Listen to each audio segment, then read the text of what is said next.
Today I wanted to talk about some powerful stuff that I read in Plato's Republic by Socrates. And it comes in line with a lot of Eastern traditional ideas of reincarnation and rebirth. And so what Socrates tells here is a story of a Greek that had died and was given view to this before coming back. He was basically revived back into his body. And what he told is a tale which is interesting because it's similar to the Tibetan Book of the Dead, which I've recently been studying. Basically, he says that when dying, beings are brought to a place of judgment. They're brought to a place of judgment. And this is paralleled in the Christian literature, in the Egyptian literature with the weighing of the heart, in the Greeks, obviously, in the Muslim literature, in Hinduism and Buddhism, where it's called karma, determining the resultant actions of your rebirths due to actions that you have taken in thoughts and forms. Now, the only difference is really that it's understood in Buddhism, for example, that what you are seeing outside of you is the manifestations of your own mind. So you can call it God judging you or angels or demons judging you, but it is an outer reflection of your inner self. So really you pass your own judgment, such as the case of this world that we live in right now seems to be an outer world, but is manifested by mind and is only perceived through mind. So in the same case. So it still seems very real, but it is your own tendencies that pull you in these directions. So what he talks about here is that beings come down from heaven and from earth and from the hellish realms after having lived lifetimes. And this also parallels with the Tibetan Buddhist literature, the Book of the Dead, in that it is said that you are more fluid after death. Things are more fluid, so your pain and pleasure is accentuated. And they say in here you receive 10 times as much pain for the wrong deeds you've done in the world. For every deed you've done, you receive 10 times as much pain. And the same thing with pleasure. And they also hold the concept in tandem with the Tibetan Buddhists that you don't stay in, say, hell or heaven forever, which is a little different than mainstream Christianity. They hold that after having lived a certain amount of time, you come back and are yet given another chance to take a rebirth somewhere else in order to further the virtue of your soul. And where else they hold in tandem, which I found very interesting, is the idea that beings even from heaven can come back down and take lesser rebirths back into the earthly realms. And what what Socrates talks about in Plato's Republic is that these beings that come from heaven sometimes take birth as a tyrant, as some kind of evil-doing being, because they didn't remember what it was like living in all this bliss and joy. They didn't have the suffering as of earth, and they don't realize that we're human beings that suffered greatly and seen others suffer. They're very much more careful in some instances about what kind of rebirth to take. And so it's so interesting because also in the Tibetan Buddhist literature, they say there's so many, basically there's awesome, beautiful, godly realms that are just bliss 1,000 times beyond this. Just pure, you could think things into existence with your mind, and just the smell of something can put you into an ecstatic trance. And there's worlds like Buddha-verse, as they call them, and each tradition calls them by their own names and their own gods and stuff, but they say these are actually not considered to be as fortunate as human birth because there's no pain in them, so beings can get trapped and lost and too enamored by them, and so eventually fall back down into hellish state. A lot of Hindu spiritual teachers will say that there's nothing more fortunate than taking human birth. And Buddha said that as well. He said it's great fortune. Very few beings at any time attain human birth. It's a great blessing. Make the most of it. So Socrates in Plato's Republic, he goes on to talk about through delusion, a lot of beings take the wrong rebirth, or they choose even to be born in the animal world and stuff like that. And the animal world in the Tibetan literature is seen to be very full of ignorance. And I know a lot of people might disagree, because I've heard people say, like, I'd love to be a cat. They're so peaceful. Like, I'd like to be born there and not have to work or do anything. But the problem is, animals, they're below the level of mind. So they have a very difficult time communicating. Their mind's very limited. They're stuck in deep ignorance. They have a hard time moving around. They don't live very long. A lot of them live in bad conditions.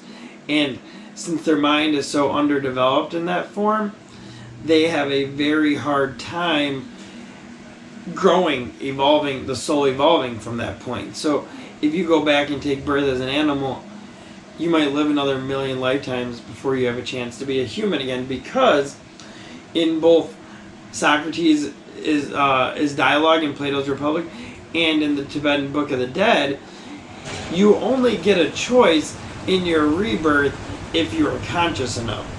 If you're in enough ignorance and delusion, you don't really get a choice. It's more just of a, you could say, a sentencing or a being propelled into another birth, because you're so clouded, you're so foggy, like you're so confused. That's how beings end up in ghost worlds and things like that. So, or wandering around Earth. So it's really interesting. So therefore, basically cultivating the most virtue, and you think just upon the time of death is important, but you live and die as one. So we die as we live. And what that means is, if you're living unprepared, if you're living unconscious, then upon death, you will be unconscious as well. You won't just be able to say, I'm going to live my whole life as a scumbag, never learn anything, and then die and be like, I'm going to go into nirvana or moksha or liberation. Although, if you do falter in life, it is said in the Tibetan Book of the Dead that just by knowing and having those teachings recited to you, you could make huge gains after death. Even if you were a bad person in the world, your soul can make a lot of evolutionary progress after death. You can also lose a lot in that state, even if you were a fairly good person, but you became so confused because you weren't expecting this to happen upon death.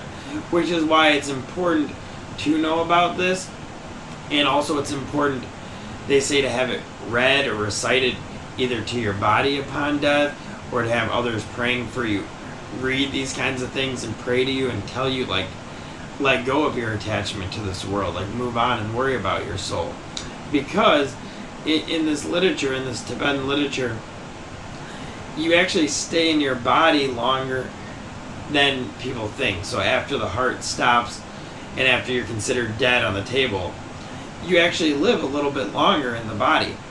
And so it's interesting because after that, and it depends how long you live in there, depends on how evolved of a being you are, whether you live in there for a long time or pass out shortly.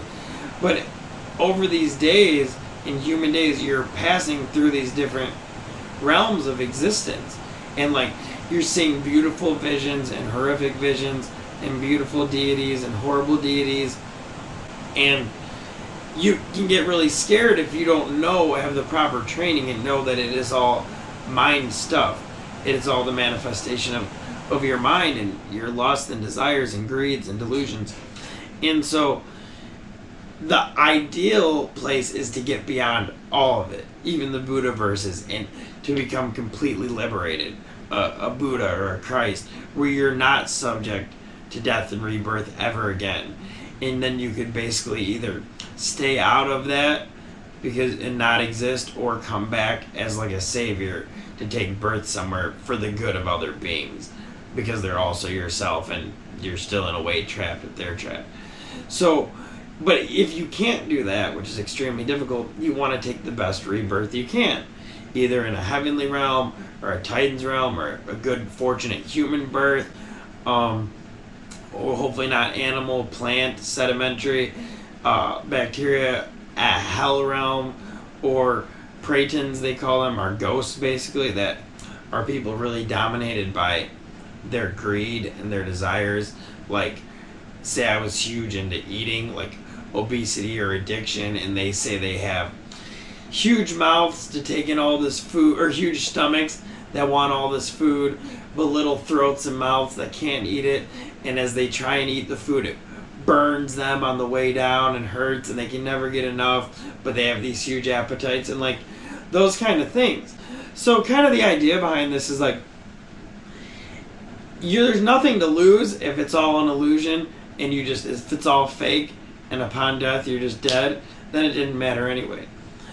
But what if you die and then you are still there, and a being says, you say, oh, I've died, or I haven't died, I must still be alive, and they say, no, you're dead. Like one of your guides is like, no, you're dead, and you made no room for that in your consciousness while you were living, then you're scared, then you're in trouble, then you don't know what to do, you're completely dumbfounded. So in the Tibetan Book of the Dead, there's practices in there to prepare for such a time. And so really there's more emphasis placed on death and the dying process, because you can make more progress there, or more loss, than you can in an entire human lifetime. And so this could seem in conflict with a lot of my other spiritual teachings about, say, that we are all one, or there is no individual separate entity, or that it's all illusion. But it comes together when you can see that that is all true. Just as this world is illusion, so those worlds too are illusion, but they seem just as real as this is. So the pain that you would experience in this life is just as real, actually more real, in between deaths, and just as real in rebirths. So even though the world be an illusion, you're still living in it, and the pain and pleasure you experience is still going to seem very real. So until you're liberated, the best means of success is to cultivate virtue, wisdom, insight, to do prayer and meditation, engage in acts of service, and cultivate your knowledge on spiritual things, and preparation and discourses and practices, so that when these times of death come and when these different experiences take place, you're prepared for them. So Socrates says that the best birth is the one in which the soul gains most, and all else is discounted for those who want that birth to gain for their soul. So it means that one birth might seem to somebody in the world worse than another. Like somebody's circumstances might seem pretty painful and a little despairing, and somebody else's might seem rich and they got a big house and it's amazing and a great car and everybody likes them. But to the soul choosing where to take birth, they could have chosen that lesser birth on purpose, because they seen that it involved the most gain for their soul. So even in this lifetime, it gives you an interesting way of looking at things, because like everything's not how it seems, and those that seem ahead or behind aren't always necessarily so. And the last thing that I wanted to touch on is he talks about the water of forgetfulness, because there's this inherent tendency that you notice if there's reincarnation, if there's rebirth, why don't we remember our previous lifetimes, besides those people that have certain past life experiences where they, get a flash of insight and they remember their previous birth, or maybe as little kids they remember the lifetimes because it hasn't been totally blocked over with. But the analogy that Socrates uses, and how they seen it, how it was described to him, is that from the story, is that they drink of the water of forgetfulness. So they have to go down to a river and drink this water. And as the soul drinks of the water of forgetfulness, it basically loses, it doesn't permanently lose that memory, but in its conscious waking state, the memories are gone.